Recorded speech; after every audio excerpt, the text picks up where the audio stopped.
Hey, what's up, everybody? Welcome back to the NRW. I'm your host today, Rob Medina, and I thank you all very much for joining me here today because today I'm going to be reviewing the movie The Devil's Backbone.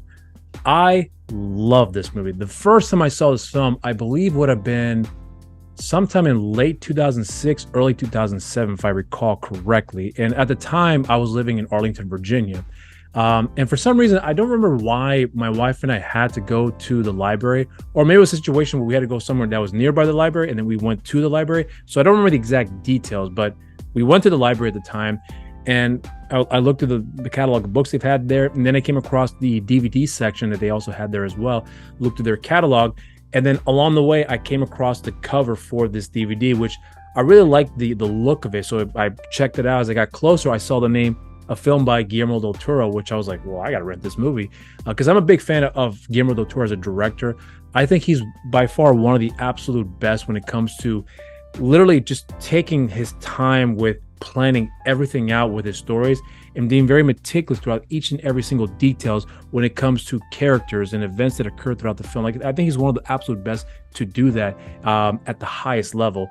And when at the time, I believe Pan's Labyrinth had already been released, or maybe it wasn't released yet. I don't remember the timing offhand very well, but I do know, like I said before, I saw the film sometime towards the end of 2006, early 2007. So if I'm correct, I think Pan's Labyrinth had already come out. But when I rented the movie, the first time I checked it out, I remember at that time thinking to myself, when I saw the movie for the first time, this is my favorite Guillermo del Toro film. I think this is his absolute best movie.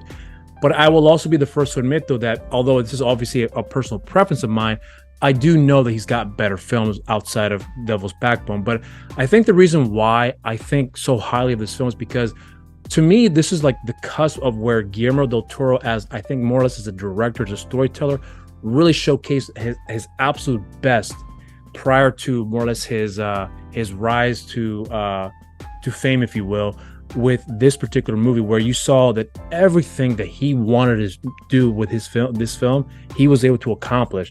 There were some changes that were made along the way too, because initially this story was actually going to be taking place in Mexico, but due to these investors through Augustine, I think Almodovar, who's the brother to Pedro Almodovar, who's a very well-known director out in Spain. Once they got involved with the project, the production had to be done in Spain. So everything that was taking place in Mexico for the original story had to switch from there to Spain. So some major changes were done along the way. But as far as the core of the story, that was all still consistent there from what I understand correctly about how he wanted to initiate the story there. So having seen the film on more than one occasion, each and every single time I watch this movie, I just love everything about it.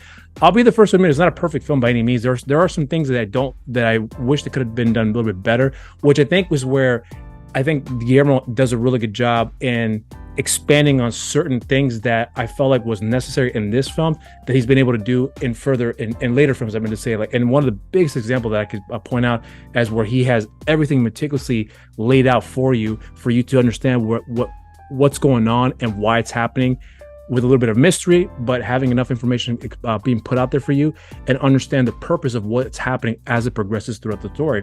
And in this particular film, as I mentioned before, I feel like this is like the very beginning of like Guillermo del Toro mastering more or less that art form of his storytelling that we see in his subsequent films moving forward. So with this particular movie, even though those movies came out back in 2001, I don't want to reveal any spoilers at all about this movie, because if anyone has never seen this film, I do highly recommend you guys check it out. The movie is actually available for free on Tubi, where you can just go there, check it out for free with commercials, of course. And I'm going to highlight something too, because for some reason, this actually never crossed my mind. But I had a friend of mine who I spoke with, I'm going to say about 2 nights ago as of this recording. And when I was telling him, you got to check out The Devil's Backbone, it's a really great film, he came across, it's on Tubi. I was like, I didn't know that. And he was like, yeah, I don't know if I can watch it because I'm not a member of Tubi. I was like, you don't have to be a member to watch Tubi. You can just literally watch it for free on the platform. The only thing about having to sign up to be a member is that way you can create your own playlist. It recommends films based on your, whatever you like to watch and so on. So that's one of the main reasons for the purposes of being a member there. But outside of that, you can just literally watch it and then move on with your day. He was like, all right, I'll check it out. So I recommend you guys go out of your way, go to Tubi, check out the film, and I hope you guys enjoy it, because this is by far one of my most favorite horror films I've ever come across here. I love this movie. And again, as I said before, I'll get into a bit of the plot synopsis here. No spoilers at all, but I will get into my positives, my negatives, and then my rating. After Carlos, a 12-year-old whose father has died in the Spanish Civil War, arrives at an ominous boys' orphanage, he discovers the school is haunted and has many dark secrets, which he must now uncover. And that right there is a film in a nutshell. So now let's get into my positives.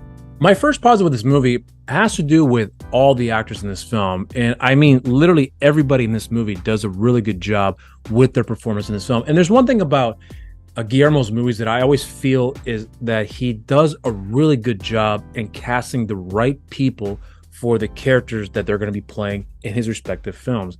And this film being no different.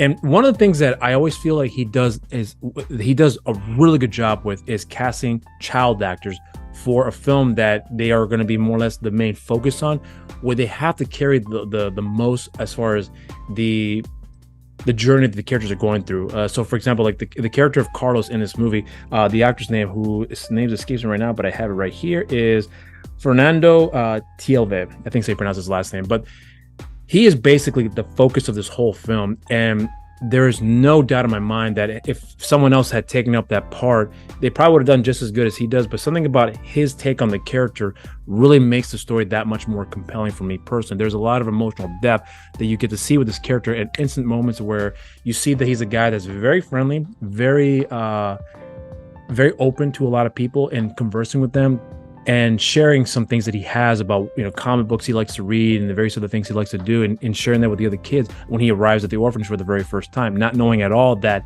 he's actually arriving there because he's going to be left there, not knowing that his father had passed away. And it's interesting to see his perception.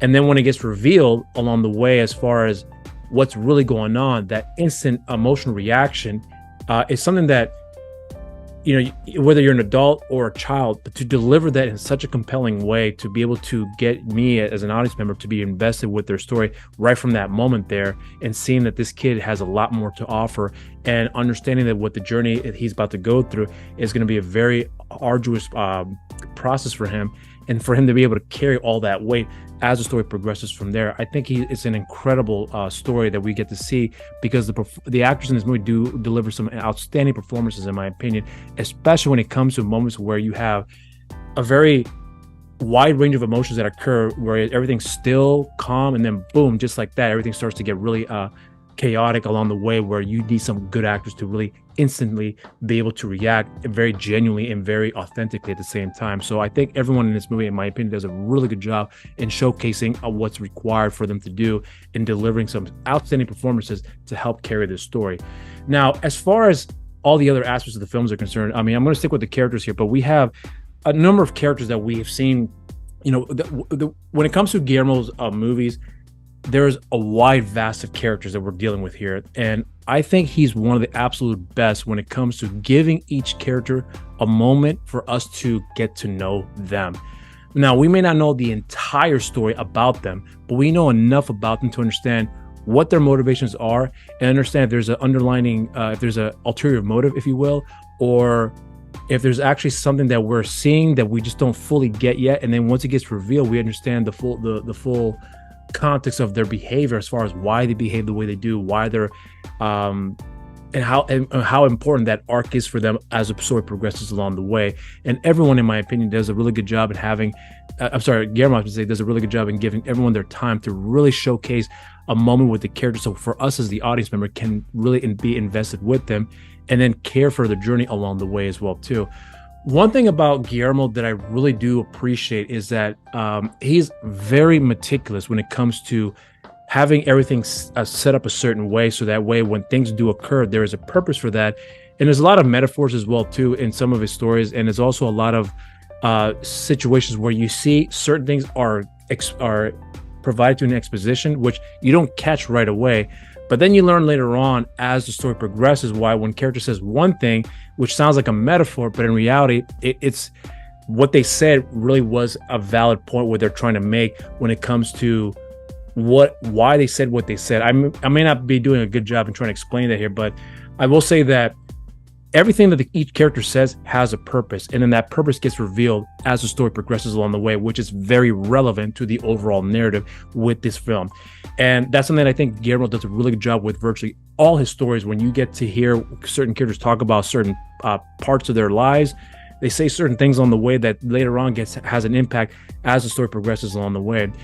One other thing that I also do appreciate about this movie too is the atmosphere that this movie does have, which is a very Gothic feel to it, but the movie has a lot of scope where you have a wide range of shots where you see the landscape, which is a barren desert pretty much.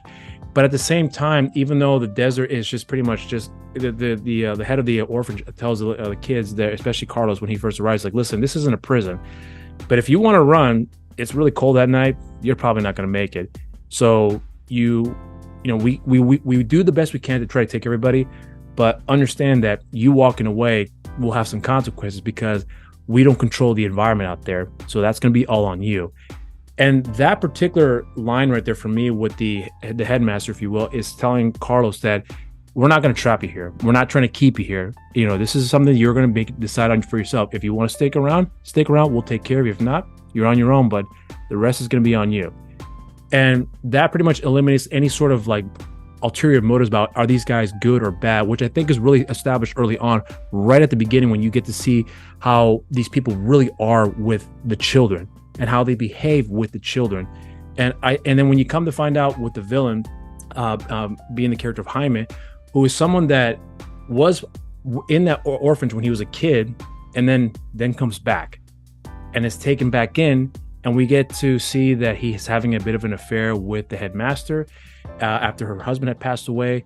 And she is pretty much telling the audience that you were always a very sad child. You always had a very sad story.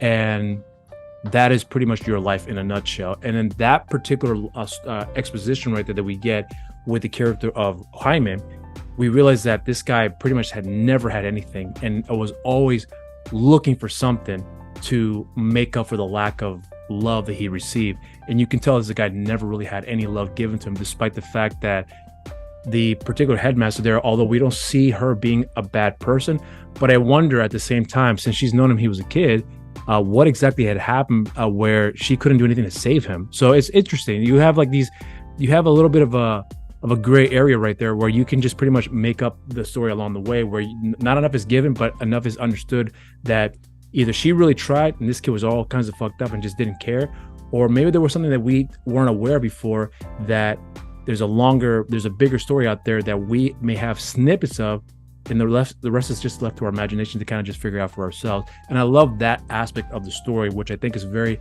helpful for an audience member to not get revealed everything, but just have enough, and the rest is up for us to decide what really happened. Now, when it comes to the horror elements of this film, I am a big fan of atmosphere. If you can set the tone and set the atmosphere right, where there's a ghost in the film, there's only one ghost in the movie, and you set the tone right about what you want is what in this case Guillermo wants the audience to get out of this movie. It's really not a typical horror film where you have jump scares of ghosts doing things. We've seen these tropes before a million times. There is one jump scare that does occur, and it was a very good one at that. I hate jump scares. I love horror movies. I'm a horror fanatic. It's my second favorite genre of all time, but I fucking hate jump scares. I think they're annoying 99% of the time, and the ones that do occur on a consistent basis here when it comes to these jump scares are done horribly, in my opinion, and you can see them coming a mile away. In this one particular case here in this movie, where there is one scene where Carlos is running away from the kid who Santi, who is the ghost in this movie, and the one scene where you get to see that jump scare occur, it's a very genuine one and a very good one at that. And when it occurs, it's instant, and the build-up's still there, and then it just kind of dissipates along the way, because now you have the time for the kid, in this case being Carlos, having to react to that, and you're following his reaction rather than having to do another one to just add on top of that, which I think is done very effectively. Where if you want to learn how to do a jump scene right, I always say check out that one scene. It's not going to be the most impactful one by any means, but if you understand how to do it correctly, that's a good example. I always point to people to do that right. What else can I point out here too? Oh, the character of Santi, the ghost himself. I love the look of the character here. One thing that's interesting too that I recall from the behind the scenes is that since the kid, without revealing how he became a ghost, you get to see what the injuries that he has on him that are still carried even as he's a ghost. You see that he has a big scar here with a cracked skull and blood's being spewed out there, and he has this very palish look to him. So it's almost as if he's been drowning in water, because you do find out he was thrown in water. And then along the way, as he's walking through the corridors, you see that the lights are being shined through him, and you can see his bones as the lights reflecting on his body, which I thought was a very unique approach to it. And there's also like these other elements too that's surrounding him when it comes to like certain a smoky atmosphere, if you will, that's surrounding him, that I thought worked really effectively. Now, these special effects for sure are clearly outdated, but despite the fact that they're slightly outdated, you could definitely tell they still worked very effectively. So this is one of the particular cases where they really took the time to develop the special effects to make it work for the story, rather than just adding it on for the sake of, let's just make this cool looking scene. No, the character looks good because it's effective for the story, rather than having a cool looking character and hopefully make the film look good along the way. So like I said before, Guillermo's very meticulous about wanting to have everything work for the purpose of telling a really good story in a very meticulous and very detailed way that is an experience for anyone that watches this film. And I think this one, it absolutely does it the absolute best, in my opinion. So there's a lot more about this movie that I can point out as well too. The fact that it takes place during the Spanish Civil War as well is another interesting aspect as well, which you do also have more or less a similar backdrop to with Pan's Labyrinth as well. So I love the fact that when you have an actual historical event that occurs, and then more or less a fictional story that is happening during those events, these are the type of stories I always am typically interested in checking out, because there's a lot of liberties you can take, but with factual events that occur, and not have to worry so much about keeping things accurate there in terms of what actually did occur, but just take a story that you can focus on here, do whatever you want with that, and the actual events that occur outside of the story here is just a backdrop, which is, I think, is a really interesting choice to make, because it adds on different elements of the purposes of the characters' concerns for wanting to leave the orphanage for the Spanish army going after the rebels, and them being associated with the rebels. It was very important for them to try to keep a low-key element about them, but then once certain things get exposed along the way, they are in fear of having to confront the Spanish army, and they don't have the gunpowder, let alone the people, to defend themselves. So they have to find another way to get away from there, to be able to protect themselves and keep themselves safe until things start to clear up. So there's that added element as well too that serves well for the purposes of story, which I really did appreciate here. So for me, that's going to be then my positives. Now let's get into my negatives. The only real negative that I have with this film really has to do with the relationship that the main villain, Jacinti, played by Eduardo Noriega, that he has with one of the employees, who goes by the name of Conchita, and then the affair that he has with the headmaster of the orphanage in Carmen. Now, that's not to say that it doesn't work. It works very well, but the reason why I am pointing out as a negative for me is because there were certain parts of the relationship that you start to see without really revealing anything, but as far as like why these women were with him in the first place, especially with Carmen, knowing how Jacinto is and understanding his backstory and clearly seeing he's not that good of a guy, but yet is still willing to be in this kind of relationship with him. Whereas Conchita, on the other hand, what she also saw in him as well too. I mean, there are moments where you can clearly see that she really loves this guy. Like, she really does care for him, and he's a very handsome guy as well too. So he's, easy on the eyes for the ladies. But the thing is that I wanted to see a little bit more as far as like her, in this case, Conchita's perspective, like telling us something like, this is what I see in you, which is why I'm in a relationship with you. Whereas Carmen, on the other hand, the headmaster of the orphanage, what really was her motivation to even want to be in a relationship with him, especially in this capacity. So I felt like, I want a little bit more off of that here. But again, that's not to say that we don't get enough exposition to understand what's going on. We clearly get what's happening, but I always felt there was something missing to kind of develop that a little bit further out, or at least not just develop, but just more give some more insight, because I would have liked to have seen what these two women really saw in him to be in a relationship in that type of capacity. Despite the fact that he's clearly one woman knows that he's in a relationship with another, whereas the other one does not know at all.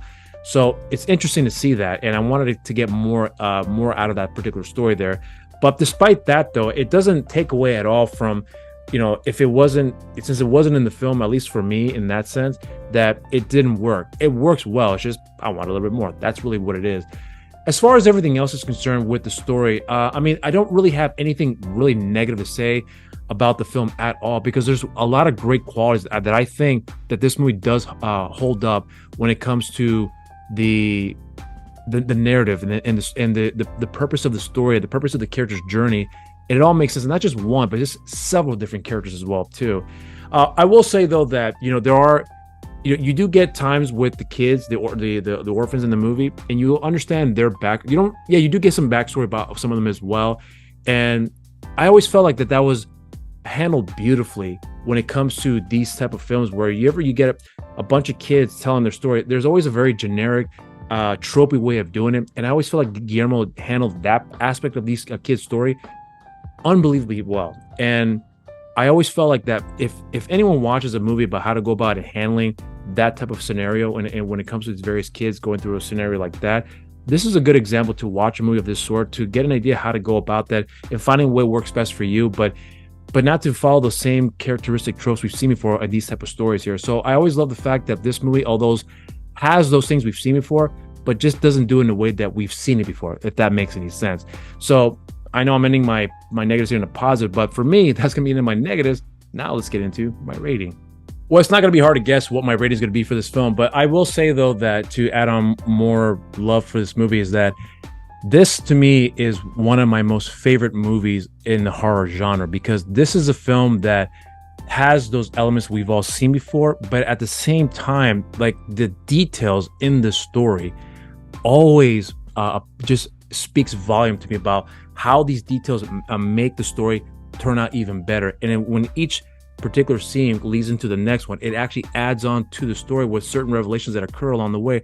They're not the most surprising as far as twists are concerned that come about, but just the way that it's handled and conducted makes a lot of sense, so that when you get that revelation, you're like, oh shit. It's a beautiful story in that sense, which I think Guillermo is a master of in telling these type of detailed stories. And sometimes the films, some of his films are well under 2 hours, but you get the most out of those stories. And I always feel like that Guillermo is just such a master at telling stories in that capacity here. So for me, as many of you already know here, this movie is going to be a solid cheers. And those are my thoughts on the film. Now, if you have seen this movie, let me know what you guys think in the comment section down below. And as I've already mentioned before, this movie is available for free on Tubi. So I'll make sure to have the link for the film in the description down below, where you guys can check it out. Again, for free on Tubi. Ads, of course, but it's worth your time. I think Tubi, in my opinion, is by far one of the best streaming platforms out there. And again, as I've already mentioned before, you don't have to be a member to check out any movies or TV shows on that platform, but it does help out if you sign up, so that way they can cater to what things you like to watch, and based on what you're watching as well too, create your own list and the whole bit. So really worth your time. I do highly recommend you guys check out the film on that platform, and I would love to hear your thoughts as well too. And if you haven't done so already, make sure you subscribe to NRW. Make sure you guys hit the notification bell down there while you subscribe to the channel as well too. And also follow NRW on social media, on Instagram, New Release Wednesdays, on Facebook, Nerds Rule the World, and on Twitter at the NRW. You can follow me on my social media accounts. On Instagram, You're So Cool with Rob Medina. On Twitter, You're So Cool WRM. And on Facebook, simply just Rob Medina. And that'll be it, guys. I hope you guys had a wonderful Halloween. I love the season Halloween. I think it's just a beautiful season, in my opinion, and I wish I could have reviewed a lot more horror films, but unfortunately the timing on my end here just didn't permit for me to do so here. So I was just happy to talk about this movie towards the end of the month here, because I think it's really one of those films that really needs to be brought up more and more often, because it's just a beautiful film that I hope that you all will enjoy if you go out of your way to check it out here. But until then, guys, you guys stay safe out there, and until next time, cheers.